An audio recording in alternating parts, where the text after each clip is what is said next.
Salut mes petits bichons, j'espère que ça va. Oui, on enchaîne. On est comme ça, je continue mon défi, je continue d'essayer de poster une vidéo par jour.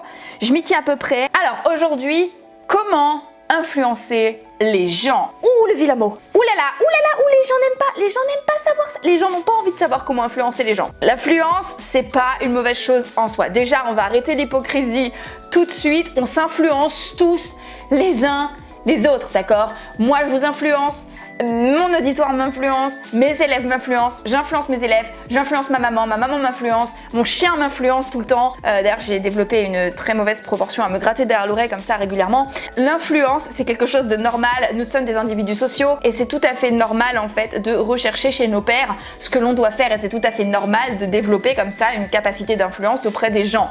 Refuser l'influence, c'est comme refuser le pouvoir ou refuser l'argent. Vous vous condamnez comme ça à laisser la somme d'influence disponible auprès d'une poignée de gens qui, eux, n'ont absolument aucun scrupule à s'en servir aux dépens du plus grand nombre. Donc, l'influence, l'argent, le pouvoir, autant faire en sorte qu'il arrive dans les bonnes mains. J'ai absolument zéro scrupule à faire cette vidéo. Voilà. Je ne suis pas influenceuse à proprement parler et je ne pense pas l'être un jour parce que ce n'est pas mon but dans la vie, mais j'ai la possibilité d'influencer les gens, je sais comment influencer les gens et je me sers de cette capacité au quotidien avec mes élèves. Beaucoup de gens vont assimiler l'influence avec la manipulation, la menace ou le pouvoir. Et du coup, il y a beaucoup de gens qui s'empêchent de devenir influents. Donc c'est quelque chose qui peut par exemple arriver lorsque vous voyez quelqu'un, que ce soit une amie, un ami ou même un proche, qui se retrouve dans une situation assez désagréable et qui vient vous demander conseil et vous pouvez avoir peur comme ça de lui donner des conseils parce que vous n'êtes pas forcément sûr que vos conseils sont pertinents. Vous pouvez comme ça ne pas avoir envie d'influer sur les choix des gens autour de vous et je peux comprendre que ça fasse très peur aussi d'influer les gens parce que vous avez peur que les gens prennent de mauvaises décisions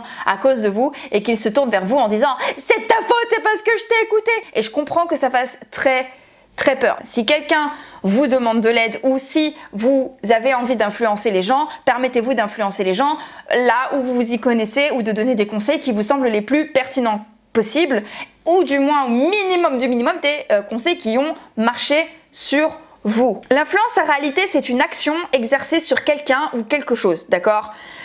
Refuser comme ça d'influencer les autres, c'est juste se poser en martyr, mais devinez quoi, être martyr, c'est nul et en général ça arrive quand on est mort. Moi j'ai pas envie d'être morte, voilà. Et en fait l'influence s'acquiert grâce à plusieurs facteurs qui vont être réellement essentiels et c'est ce que l'on va voir ensemble. Facteur numéro 1, l'influence c'est avant tout montrer l'exemple. C'est une condition sine qua non. Et quand je dis incarner l'exemple, c'est incarner un mouvement qui a été opérer pour obtenir des résultats attendus par son auditoire. Si par exemple vous avez changé de corps, vous avez complètement changé d'alimentation, vous avez changé votre apparence physique, vous allez pouvoir influencer les gens en montrant le mouvement que vous avez opéré et les résultats que vous avez pu obtenir. Et à ce moment-là, vous allez donner envie aux gens d'obtenir les mêmes résultats et vous allez pouvoir influencer les gens en leur préconisant une méthode. Bien évidemment, toutes les méthodes ne marchent pas sur tout le monde. Mais vous pouvez également influencer les gens sur les bénéfices collatéraux et les résultats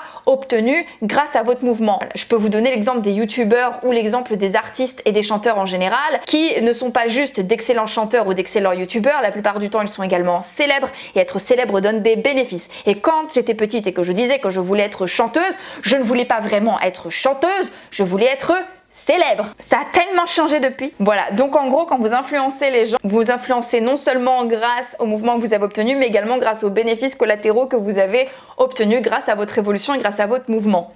Donc il faut incarner ce mouvement, il faut montrer vos résultats, il faut se poser en exemple et par conséquent il faut être très précautionneux quant à ce que l'on donne à voir par rapport à son comportement et il faut soi-même avoir le comportement le moins dissonant possible et donc être particulièrement aligné et particulièrement intègre. Ce n'est pas facile tous les jours, nous sommes tous humains, nous faisons tous plein d'erreurs, mais si vous voulez influencer les gens, il faut faire preuve d'un petit peu plus d'intégrité que la moyenne parce que les personnes qui influencent sont particulièrement regardées.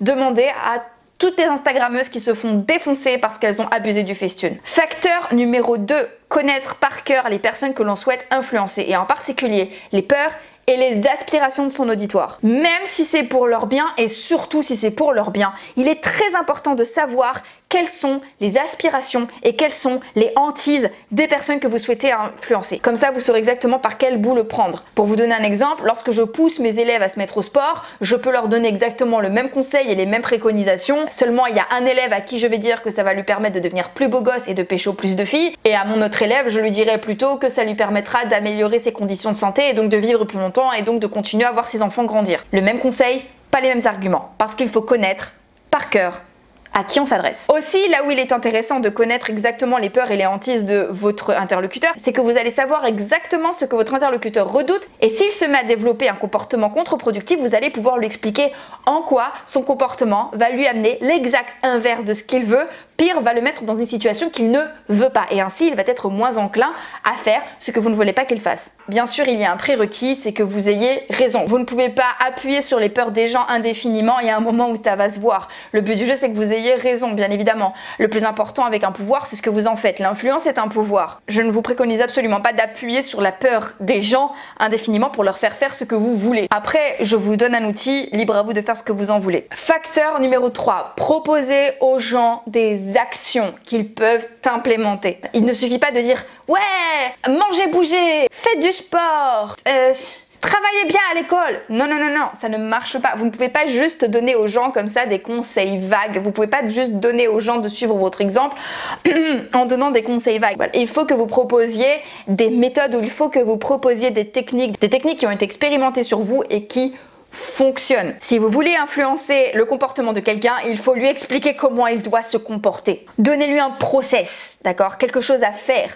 pour obtenir des résultats, les résultats que votre auditoire souhaite. Et encore une fois, expliquez en quoi vos préconisations vont aider votre auditoire à obtenir ce qu'ils veulent. Et dans l'idéal, il faut que les raisonnements et les arguments que vous donniez résonnent complètement dans la tête de votre interlocuteur. Il faut que votre auditoire se dise effectivement, il m'a donné des conseils, au vu des arguments qu'il a donnés, ça fait 100% sens, je vais obtenir ce que je veux et donc je dois me comporter de telle manière. Voilà comment est-ce que l'on crée de l'influence chez les gens. Et si vous suivez ces conseils et que vous utilisez votre nouvelle influence à bon escient, vous allez pouvoir non seulement aider les gens autour de vous à se comporter de manière plus cohérente et à se comporter de manière plus pertinente pour eux-mêmes, mais vous allez aussi à votre échelle contribuer à faire ce monde meilleur. Encore une fois, pour moi l'influence n'est pas une mauvaise chose, le plus important c'est ce qu'on en fait, je ne le répéterai jamais assez, je pense que c'est la 4e fois depuis le début de la vidéo. Je pense avoir tout dit pour aujourd'hui, comme d'habitude abonnez-vous si ma chaîne vous plaît, comme d'habitude mettez-moi un pouce si cette vidéo vous a plu, abonnez-vous si ma chaîne vous plaît, souscrivez à ma formation gratuite 28 jours pour devenir sexy, le lien est dans la barre d'infos, c'est une formation gratuite de 28 jours pour devenir sexy et pour toute demande de coaching ou d'études de cas, sentez-vous libre de m'écrire à bonjour@loulamoralescoaching.com. Tout est dans la barre d'infos et moi dans tous les cas je vous embrasse et comme d'habitude n'oubliez jamais que si une petite quiche comme moi y arrive, tout le monde peut y arriver, donc maintenant c'est à vous de jouer.